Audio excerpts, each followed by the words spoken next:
Hello friends, आपण मानक आम चटशाली यूट्यूब चैनल रे स्वागत। तो फ्रेंड्स, बर्तमान आपण मैंने देखिपे ये नोटिस टी आपर आसी जो मैंने आपण मैंने ओएसटीटी अप्लाई करना से ये नोटिस टी आसी। तो देखो कौन रही नोटिस रे, आसतु आम देखा। ओडिशा सेकेंडरी स्कूल शिक्षक योग्यता परीक्षार आवेदन अवधि वृद्धि। माध्यमिक शिक्षा परिषद बोर्ड पक्षर परिचालित ओडिशा सेकेंडरी स्कूल शिक्षक योग्यता परीक्षा ओएसटीटी 2026 आवेदनर समय सीमा आसंता 30 तारीख मध्यरात्र पर्यंत वृद्धि करा जायछि। पूर्वर एही परीक्षा आवेदनर समय सीमा अगस्ट 25 तारीख पर्यंत रहिथिला बोली बोर्ड सभापति श्रीकांत तराई सूचना दैछन्ति।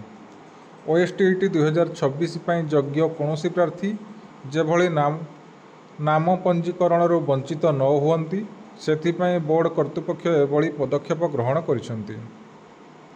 तो देखंतु फ्रेंड्स, एटा आपण मानकर आजिर संवाद पेपर रे ए न्यूज़ टी आसीथिला। तो जेहेतु आपण माने पूर्वर किछि पिला अप्लाई करथिले एवं वर्तमान सुधा भी मध्य किछि पिला अप्लाई करि नाहांती, तो आपण मानक पई खुशी खबर रहिछि। पूर्वर अगस्ट 25 तारीख पर्यंत लास्ट डेट थिला, एबे आवेदन बा अप्लायर डेट को एक्सटेंड करी 30 तारीख मध्यरात्र पर्यंत वृद्धि करा जायछि। तो जो मैंने अप्लाई करि नाहांती वर्तमान सुधा जल्दी जल्दी आपण माने अप्लाई कर दियंतु।